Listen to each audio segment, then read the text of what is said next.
उभे राहावे। ते मोठी ग्रामपंचायत असेल तर मोठ्या ग्रामपंचायतमध्ये, नगरपंचायतमध्ये, महानगरपालिकामध्ये उभे राहावे। त्यासाठी आम्ही नेहमी सकारात्मक भूमिका घेऊ। आणि हे ड्रेनेज लाईनचा वगैरे जो विषय आहे तो संपूर्णतः लोकल बॉडीजचा विषय आहे आणि त्याच्याचमुळे मी सांगितलं, मगाशी विस्तृत उत्तर दिलं की आपल्याला एक टास्क फोर्स तयार करायची गरज आहे जेणेकरून ते आन्सरेबल राहतील। कारण प्रदूषण झाल्यानंतर विषय आमच्याकडे येतो, पण प्रदूषण होऊच नये याच्यासाठी आम्ही कसं त्याच्यामध्ये योगदान देऊ शकतो याच्या संदर्भामध्ये आम्हाला कारवाई करायची गरज आहे, जी आम्ही करणार आहोत। त्याच्याबद्दल लवकरच तो प्लॅन सभागृहासमोर सुद्धा आम्ही लवकरच देऊ। जयंत पाटील साहेब। अध्यक्ष महोदय, पर्यावरण मंत्री थोड्याशा असहाय्य पद्धतीने उत्तर देतात असं मला वाटतं। त्यांचं म्हणणं असं आहे की माझ्या हातात काही नाही आहे, नगर विकास खातं आणि ग्रामविकास खात्याच्या कडून आणि MIDC कडून प्रदूषण होतं, ते STP वेळेत बरोबर आहे।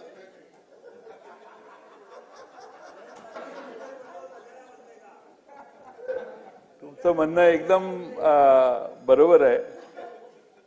त्यांना माझ्या पंक्तीत आणून बसवल्याबद्दल धन्यवाद।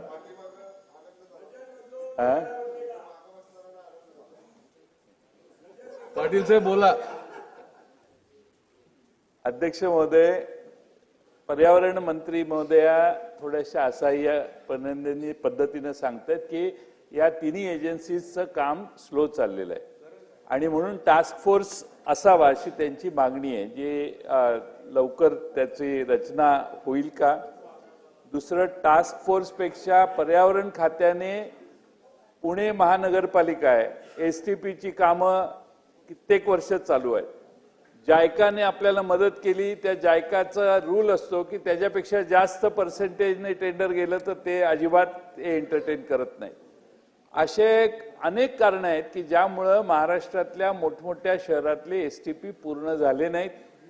त्यामध्ये दुसरा प्रश्न असा आहे की आपण 6-6, 7-7 वर्षे STP करतोय, पण टेक्नॉलॉजी आता ह्या जुन्या झाल्या। नवी टेक्नॉलॉजी घेऊन त्या पाण्याने शुद्ध, पूर्ण शुद्ध, इथं गणेश नाईक साहेब नाही आहेत, पण नव्या मुंबईतलं पाणी जे शुद्ध होतं ते पिण्यासारखं आहे एवढं शुद्ध होतं। त्यामुळं अत्यंत उत्तम दर्जाच्या टेक्नॉलॉजी वापरण्याच्यासाठी टास्क फोर्स काम करेल। पण आता टास्क फोर्स नेमणार, मग ते अभ्यास करणार, जगभर फिरून येणार, तोपर्यंत प्रदूषण एवढं वाढतं।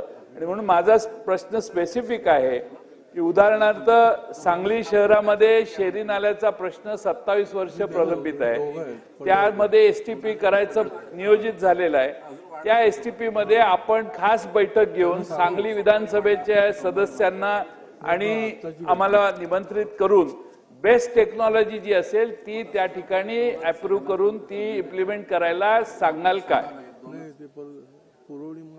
सदस्यांनी सांगितल्याप्रमाणे मी असहाय्यता नाही मांडत आहे, मी उपाय मांडत आहे।